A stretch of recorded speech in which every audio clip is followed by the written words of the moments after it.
আসসালামু আলাইকুম, কেমন আছেন সবাই? আজকে হচ্ছে শুক্রবার 13 সেপ্টেম্বর।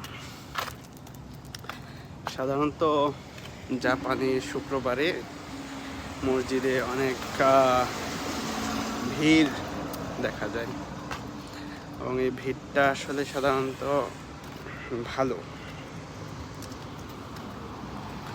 আর হচ্ছে আমার অফিস ছিল ছুটি শনি রবি। তো ওই ছুটিটা আমি হচ্ছে শুক্র শনি করে নিয়েছি, যাতে করে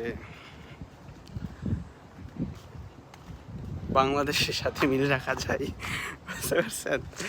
এরকম হয় না, বাংলাদেশের অনেক আছে যে শুক্র মানে ঈদ হচ্ছে সৌদি আরবের সাথে মিল রাখতে চায়। আমি এরকম বাংলাদেশের সাথে মিল রেখে ছুটি নিতে চাই, যাতে আমার ওই বাংলাদেশকে আর মিস না করতে হয়। ঠিক আছে? আর আমার পাশে সুন্দর একটা ক্যাসেল ছিল, মনে হয় এটা আমি দেখাইতে পারি নাই আর কি, ইচ্ছা করেই দেখায় নি, আরেকদিন দেখাবো। ঠিক আছে, তো দোয়া করবেন আমার জন্য, আমাদের জন্য, আমার পরিবারের জন্য, যাতে সামনের পথ চলাগুলো সুন্দর হয়, সবাইকে নিয়ে যাতে চলতে পারি। তো রেখে দিই। আসসালামু আলাইকুম।